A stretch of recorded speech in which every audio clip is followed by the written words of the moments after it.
છોટાઉદેપુર જિલ્લાની અંદર કાલે છોટાઉદેપુર તાલુકા પંચાયત કચેરી જે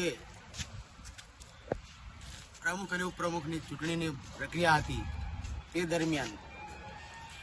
કાલે જે ઘટના બની છે એમાં ખાસ કરીને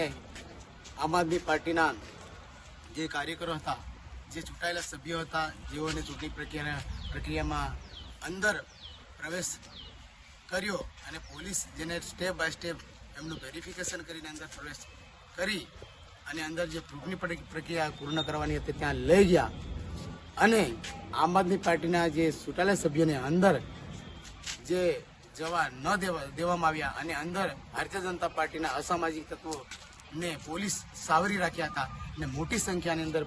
20 થી 25 લોકોને અંદર બેસાડી રાખ્યા હતા સાઈડમાં અને જ્યાં ગેટ પ્રવેશ કરવાનો ત્યાંથી પોલીસની હાજરીમાં કમસે કમ 30 થી 40 પોલીસને હાજર હતી અને તે પોલીસની હાજરીમાં દબોચી લઈને લઈ ગયા અને ચૂંટણી પ્રક્રિયાની અંદર ન જવા દેવાનું મને એકતરફી એનું ચૂંટણી કરી અને પોતાના ઉમેદવાર એને જાહેર કર્યા હતા. એ દરમિયાન એ જે ઘટના બની છે અમે ત્યાં મોટી સંખ્યાની અંદર બહિષ્કાર કર્યો ચૂંટણીનો, બધા કાર્યકર્તા ભેગા થયા અને આ જે ઘટના બની એની ઘટનાની અંદર જે ચુસ્તપણે જે અમલવારી કરવાની હતી ચૂંટણી અધિકારી નહીં કરી અને બેદરકારી રાખી અને અમારા માણસોને જે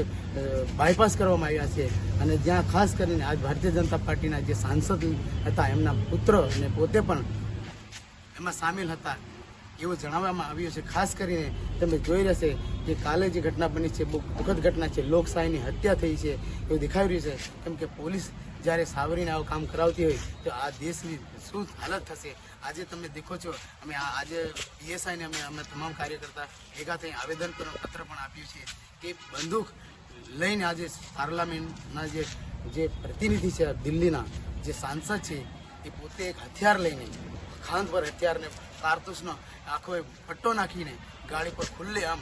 દબંગ જેમ બતાવી પોતાની જાતને બતાવી રહી છે. પ્રજાને સમાજને શું પ્રેરણા કરવા અને માર્ગદર્શન શું આપવા માંગે છે, અહીંયા ઘર્ષણ ઊભું કરવા માંગે છે કે શું કરવા માંગે કે લોકોને મારવા માંગે છે એ રીતનું કૃત્ય બતાવ્યું છે. એક તરફ તો સાંસદ છે પોતે આજે પ્રજાના હિતમાં કામ કરવાનું હોય છે, પ્રજાની સેવા કરવાની હોય છે, એના બદલે આજે આ નાની નાની વસ્તુની અંદર આજે તમે આ દેશના તમને જવાબદારી મળી છે આ નાની નાની વસ્તુમાં આજે તાલુકા લેવલની ચૂંટણીની અંદર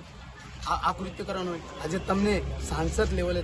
7 વિધાનસભાની તમારી પાસે જવાબદારી છે તો આટલી નાની નાની બાળક જેવી તમને આજે નાની હલકટમાં તમે ઉતરીને આજે ટાઈ પડેલી હતી એ ટાઈની અંદર તમે જે પરિણામ આવવાનું હતું જે આવવાનું હતું એ સ્પષ્ટ આવવાનું હતું, 10 મિનિટની વાર હતી. આજે તમે જે કૃત્ય કરીને આજે તમે કાલે પોતાના તરફ એક વિજેતા જાહેર કરીને ખુલ્લે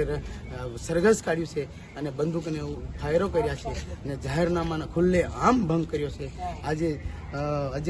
ચૂંટણીની અંદર જે જાહેરનામું પાડ્યું હતું આચારસંહિતાનો ખુલ્લે ભંગ કર્યો છે એને જવાબદાર કોણ? આજે ગૃહમંત્રી રાજ્યના મોટી વાતો કરતા હોય છે, ભાનમાં રહેશો તો શાનમાં રહેશો એ મોટી વાતો કરતા હોય, અમારે ચુસ્તપણીની સરકારની વાતો કરતા હોય. આવા જ્યારે ગુજરાતની અંદર આવા વિસ્તારોની અંદર આવા ઘટના બનતી હતી તો આને જવાબદાર કોણ? જેથી અમે આમ આદમી પાર્ટીના સમગ્ર વિસ્તારના માણસો ભેગા થઈ આવનાર સમય માટે આની કાર્યવાહી સક્ષમ નહીં થઈ તો અમે સમગ્ર લોકો ભેગા થઈ રોડથી સદન સુધી લઈને અમે વિરોધ કરવા માટે અમારી તૈયારી છે.